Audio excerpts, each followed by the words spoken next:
తిరిగి BCN news కి స్వాగతం.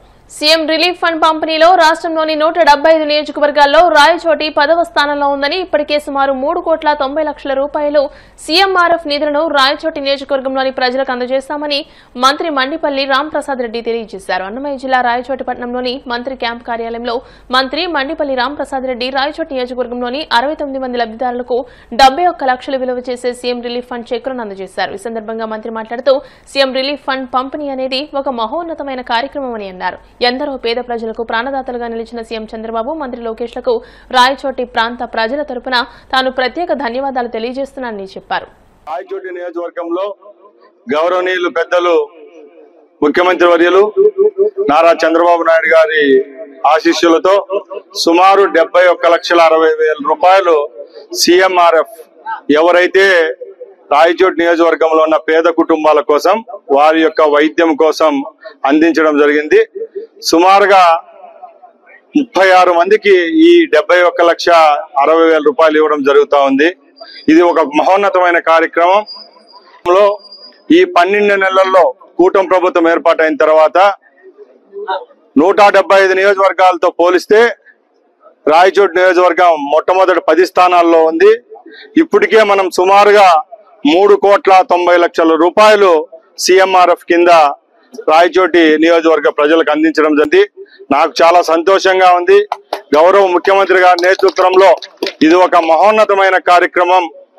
చంద్రబాబు నాయుడు గారు అన్నదాత సుఖీభవ అంటారు. ఆయనను ఒక దార్శనికుడుగా కేవలం ఆరోగ్యశ్రీనే కాకుండా ఈ రోజు ఎవరైతే ఆరోగ్యశ్రీలో లేని జబ్బులకు కూడా ట్రీట్మెంట్ ఇచ్చే విధంగా కార్పొరేట్ హాస్పిటల్లో ఖర్చు అయిన డబ్బునంతా ఈ రోజు రీఇంబర్స్మెంట్ చేయడం, అలాగే ఎల్ఓసి చెక్కులు కూడా ఇవ్వడం జరుగుతూ ఉందంటే ఇది ఒక గొప్ప కార్యక్రమం. ముఖ్యమంత్రి గారి నిధి ద్వారా అందించేదానికి నేను నా కార్యాలయం సిద్ధంగా ఉంటుందని తెలియజేసుకుంటూ ఈ అవకాశాన్ని మనందరికి ఇచ్చిన గౌరవ ముఖ్యమంత్రి చంద్రబాబు నాయుడు గారికి, అలాగే మన లోకేష్ బాబు గారికి, మన యొక్క ఎవరైతే ఈరోజు చెక్కులు పొందిన వారందరి తరఫున మరొక్కసారి ధన్యవాదాలు తెలియజేసుకుంటూ సెలవు తీసుకుంటున్నా. జై హింద్. టీటీడీ గురించి మాట్లాడే అర్హత వైసీపీకి లేదని, రంగులరెడ్డికి ప్రజలు 11 సీట్లు ఇచ్చినా బుద్ధి రాలేదని మంత్రి సవిత విమర్శించారు. గత పాలకులు చేసిన తప్పులను కూటమి ప్రభుత్వం సరిచేస్తోందని, రాష్ట్రాన్ని అధోగతి పాలు చేసిన జగన్ కు కూటమి ప్రభుత్వం అందిస్తున్న సూపర్ 6 పథకాలు చూసి పిచ్చి పడుతోందని ఆమె పేర్కొన్నారు. రాష్ట్రంలో పెన్షన్లను 200 రూపాయల నుంచి 1000 రూపాయలకు పెంచిన ఘనత టీడీపీదేనని తెలియజేశారు.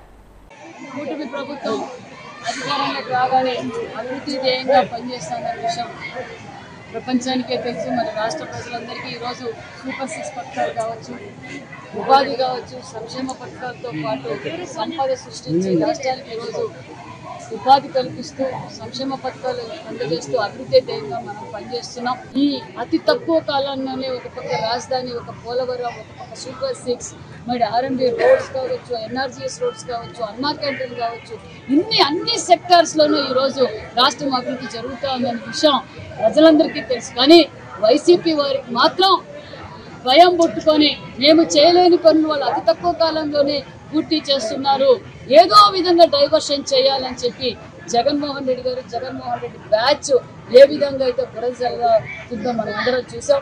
పెన్షన్ల విషయంలో కూడా ప్రభుత్వంపై బురద జల్లుతున్నారు. అర్హులందరికీ పెన్షన్ మొదలు పెట్టింది అన్న నందమూరి తారక రామారావు గారు, తెలుగుదేశం పార్టీ. ఈ రోజు పెన్షన్ 200 ఉన్న పెన్షన్ 1000 రూపాయలు చేసింది చంద్రబాబు నాయుడు గారు.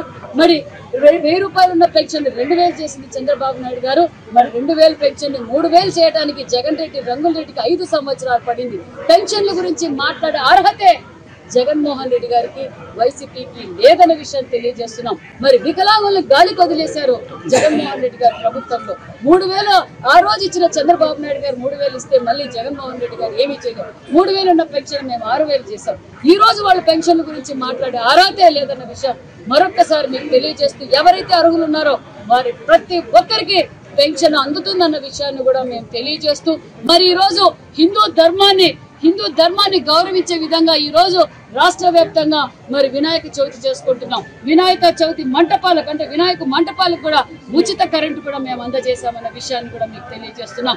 మరి అంతేకాకుండా తిరుమల కలియుగ దైవం వెంకటేశ్వర స్వామి పాదాల దగ్గర ఏ అరాచకాలు జరగకూడదు, హిందూ మనోభావాలు దెబ్బతినకూడదు, మరి భక్తాదులు ఎవరు మనోభావాలు దెబ్బతినకూడదు అని గతంలో వాళ్ళు చేసిన తప్పిదం ముంతాజ్ హోటల్కి శ్రీ వెంకటేశ్వర స్వామి పాదాల కింద ఇచ్చి అప్రమత్తం చేస్తున్నారని తెలుసుకొని మరి టీటీడీ బోర్డు చైర్మన్ గారు ఒక మంచి నిర్ణయం తీసుకొని, బిఆర్ నాయుడు గారు మంచి నిర్ణయం తీసుకొని ఈరోజు మళ్ళీ అది భక్తాదుల కోసమే మేము వాడుకుంటాం.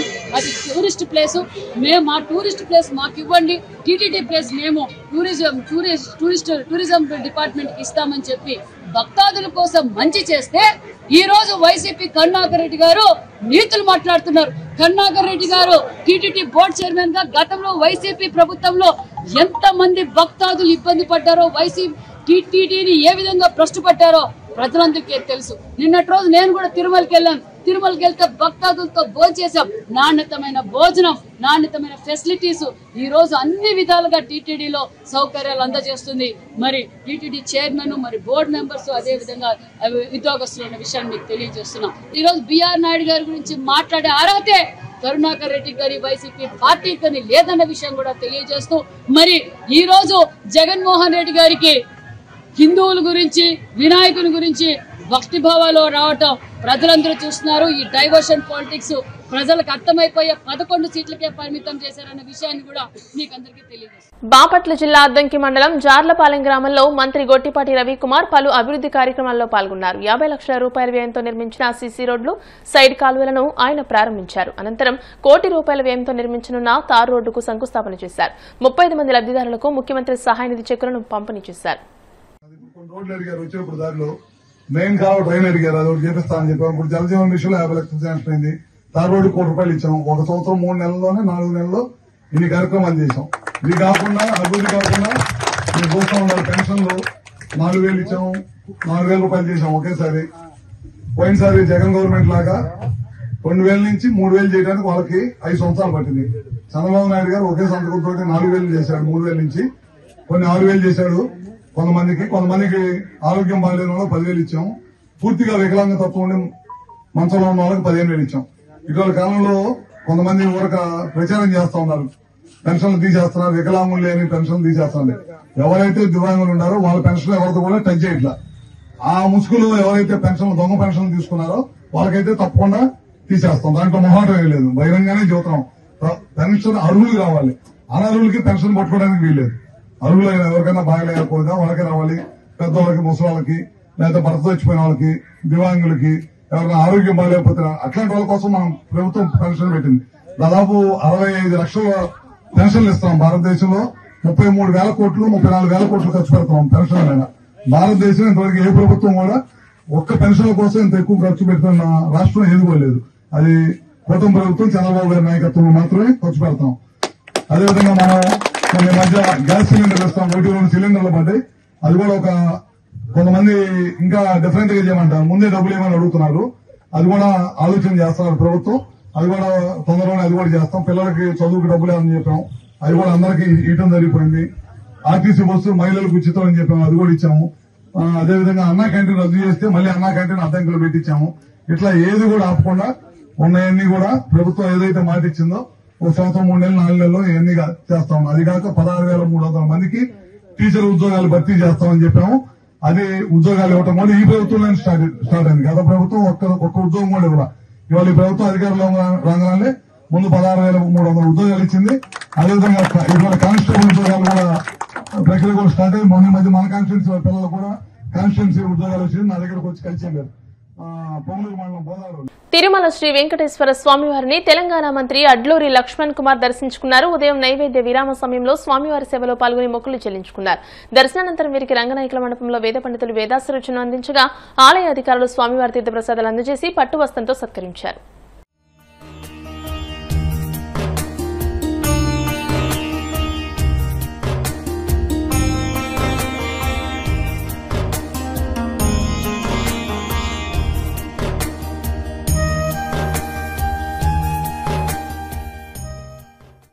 వార్తలు ముగించే ముందు ముఖ్యాంశాలు మరోసారి. విశాఖలో జరిగిన ఇండియా ఫుడ్ మ్యానుఫ్యాక్చరింగ్ సదస్సులో పాల్గొన్న సీఎం చంద్రబాబు 175 నియోజకవర్గాల్లో పారిశ్రామిక పార్కుల ఏర్పాటుకు ప్రణాళిక చేస్తున్నామని వెల్లడి. రుషికొండ ప్యాలెస్ లో బెడ్రూమ్లు, బాత్రూంలు చూసి విస్తుపోయిన పవన్ కళ్యాణ్, ప్యాలెస్ పై అసెంబ్లీలో చర్చ జరగాల్సిన అవసరం ఉందని వ్యాఖ్య.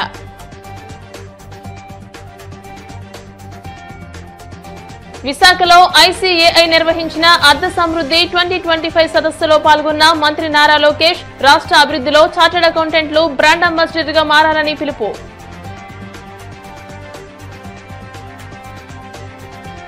తిరుమల శ్రీవారిని దర్శించుకున్న తెలంగాణ మంత్రి అడ్లూరి లక్ష్మణ్ కుమార్ ఆలయ మర్యాదలతో స్వాగతం పలికిన అధికారులు.